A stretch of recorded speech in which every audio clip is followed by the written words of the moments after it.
What's up guys, JohnOrigins here today, bringing you a Pokemon Black and White 2 Wi-Fi battle.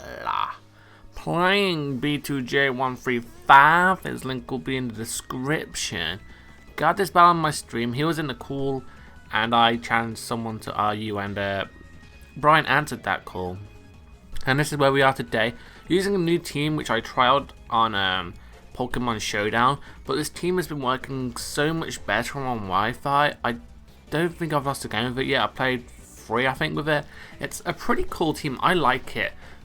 It's got the defensive Quillfish, it's got the Twistcarp Manectric, the more offensive Custard Berry Sandslash, Carmine Superior, Choice Banded, Choice Banded Escavelier. Oh wow, that's so good. And then Druddigon, who is actually one of the best guys on the team and one of the best things in the tier. I gotta say, it's a very powerful threat, even if it is the specially defensive set which I'm running.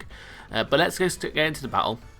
He loads off with Sandslash. I lead off with my Quillfish because I have Taunt and I can taunt slower Stealth Rocker or Spikers, and that's what just happens there. I taunt the Sandslash. I pretty much force it to switch out. I'm assuming that Sandslash won't have much attack investment, and so I can take an Earthquake or two, so I can start setting up my laser spikes, and at the same time I can go for waterfalls if I want to get a bit of damage off on it. It won't do much because he's probably defensive, but oh well. But in comes the Slowking, and I bring in my Superior to take it, the Psyshock or something to try and get some offensive momentum going at the same time, because I want to get the Giga Drain off, I want to Calm Mind, I want to get behind the sub, which is what I do now because he goes for the T-Wave as I sub down. You really want to T-Wave this threat. It's like base 113 speed, so it's quite the guy. When it comes to speed, it is a bloody serpent for God's sake, and so I got away with that, and I can sub a Calm Mind as he breaks my sub with the Psyshock. I believe this turn, I'm not going to go for the substitute again because I'm losing enough HP and I want to get some damage off on the Slowking. It can always switch out and get its regenerator boost, but I just want to get some damage off and potentially kill this guy. So that's what happens. The Psyshock doesn't do that much to me, it only does around 30%, so I'm happy enough to go for another Giga Drain, try and kill off the Slowking. After I try to go for a sub one more time, see if he's going to switch out and save his Slowking for later.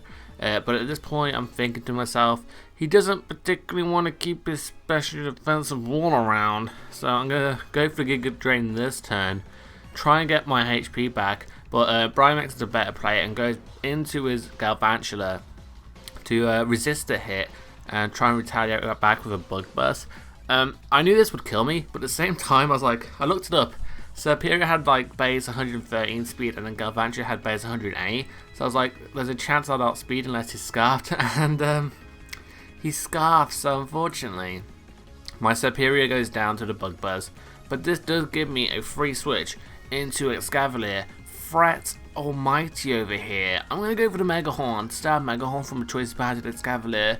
It's going to do a lot of damage. He brings in his defensive wall known as Sandslash, and this does a solid 90% to it. That is power. He does go with Stealth Rocks, but I do kill off his defensive wall, which is great for me. And now nothing's going to stop this Escavalier doing work. He brings in the Medicham. Escavalier, if you don't know, has pretty good base defense, 105 I believe it is.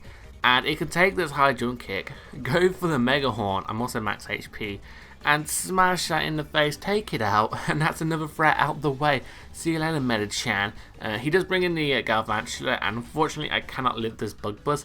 I thought I could, but I think the minimum it can do with his Modest Scarf is like 68 HP, so unfortunately I didn't have the HP requirements to live.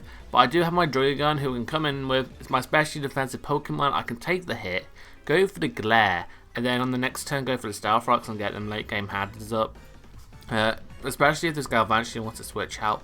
I do have the Spikes on the field at the same time, so if this Galvantula does want to switch in now, my Stealth Rocks along with the Spikes will take it out, and I've just got rid of a Choice Scarf threat.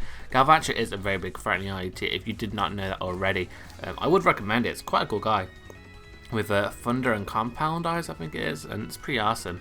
But he brings in the Bliss over here, which is the Clefable. I go for the declaw, and it actually does quite a bit of damage. I believe he went for the heal battle in that turn, and this turn's quite important because it kind of shifted the battle a lot more into my favor.